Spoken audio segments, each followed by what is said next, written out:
बड़े बड़े साम्राज्य वो यूं ही रातों रात गायब नहीं हो जाते हैं ना।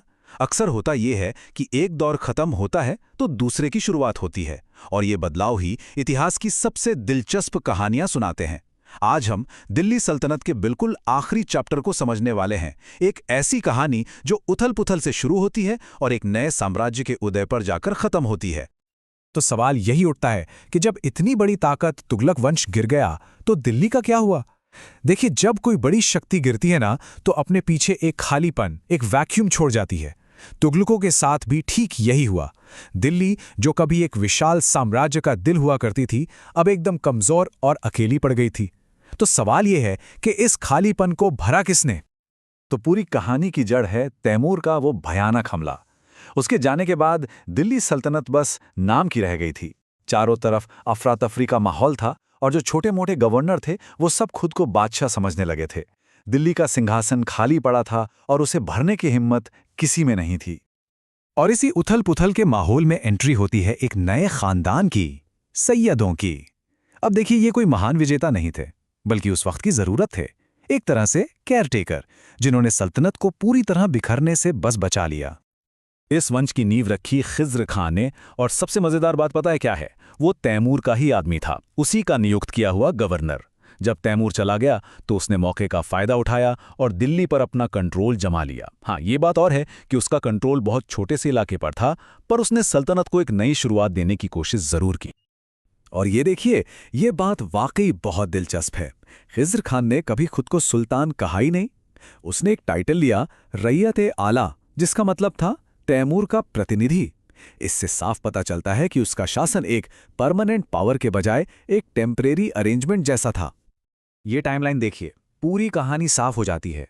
1414 में खिज्र खान ने शुरुआत की, फिर 1421 में उसका बेटा मुबारक शाह आया, जिसने बाकायदा सुल्तान का टाइटल ले लिया।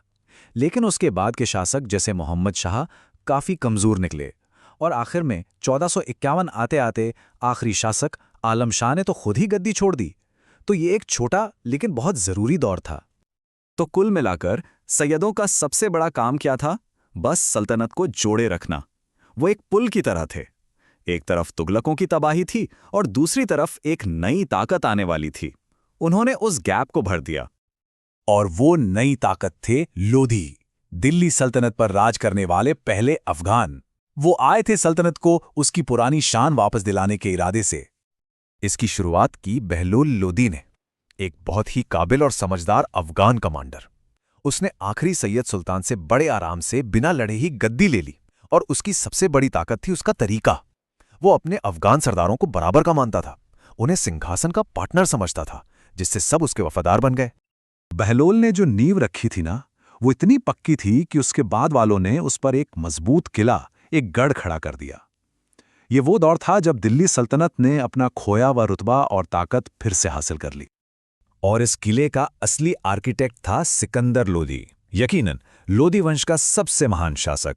उसने बिहार जीतकर साम्राज्य को बढ़ाया, खेती-बाड़ी के लिए जमीन के नियम सुधारे, और अपने इंसाफ के लिए भी बहुत मशहूर था। और हाँ, सबसे बड़ा काम, 1504 में आगरा शहर बसाया और उसे अपनी राजधानी बनाया। इसी एक फैसले ने हिंदुस्तान की इतिहास का रुख मोड़ दिया। लेकिन कहते हैं ना, हर मजबूत किले में भी कोई ना कोई कमजोर कड़ी होती है, और लोधी वंश के साथ भी ठीक यही हुआ। अब कहानी पहुंचती है अपने क्लाइमैक्स पर, पानीपत। तो इस कहानी का विलन था आखिरी सुल्तान इब्राहिम लोधी, अपने बाप दादा से एकदम उल्टा, घमंडी, सख्त मिजाज। उसने उन्हीं अफगान सरदारों को नाराज कर दिया जो इस सल्तनत की रीढ़ की हड्डी थे, और बस यहीं से उस मजबूत किले में पहली दरार पड़ गई। और ये दरार इतनी बड़ी हो गई कि उसने एक बाहरी तूफान को अंदर आने का रास्ता दे दिया। इब्राहिम लोधी से तंग आकर एक सरदार दौलत खान लोधी ने एक ऐसा काम किया जिसने सब कुछ बदल दिया। उसने काबुल के शासक बाबर को हिंदुस्तान पर हमला करने का न्योता भेज दिया। अब जरा इन दोनों की तुलना देखिए, आपको समझ आ जाएगा कि नतीजा क्या होने वाला था। एक तरफ इब्राहिम लोदी, एक घमंडी लीडर जिसकी अपनी सेना ही उस पर भरोसा नहीं करती थी और तरीके वही पुराने, और दूसरी तरफ बाबर, एक अनुभवी जनरल जिसके पास तोपें थी, बेहतर रणनीति थी और एक छोटी लेकिन डिसिप्लिन्ड फौज थी। और फिर आया वो दिन, 21 अप्रैल 1526, पानीपत का मैदान। पानीपत की पहली लड़ाई में बाबर की छोटी सी सेना ने इब्राहिम लोदी की विशाल फौज को रौंद कर रख दिया। बाबर की तोपों और उसकी रणनीति के आगे लोदी टिक नहीं सका। इस जंग में न सिर्फ इब्राहिम लोदी मारा गया, बल्कि उसके साथ ही 3200 साल पुरानी दिल्ली सल्तनत का सूर्य भी हमेशा के लिए डूब गया। तो ये टेबल देखिए, पूरी कहानी का सार इसमें है। सैयद वंश वो एक पुल की तरह था जिसने मुश्किल वक्त में सल्तनत को गिरने से बचाया, और लोधी वंश वो एक गढ़ की तरह था जिसने सल्तनत को फिर से ताकतवर बनाया। लेकिन आखिर में एक शासक की जिद और गलतियों की वजह से वो गढ़ भी ढह गया। तो आखिर में ये सवाल हमें सोचने पर मजबूर करता है कि सल्तनत का जो अंत हुआ, क्या वो सिर्फ इब्राहिम लोदी की गलतियों की वजह से था, या फिर बाबर की नई टेक्नोलॉजी और एक नए दौर का आना? वो तो तय ही था। इतिहास में कभी-कभी बदलाव होकर ही रहते हैं, है ना?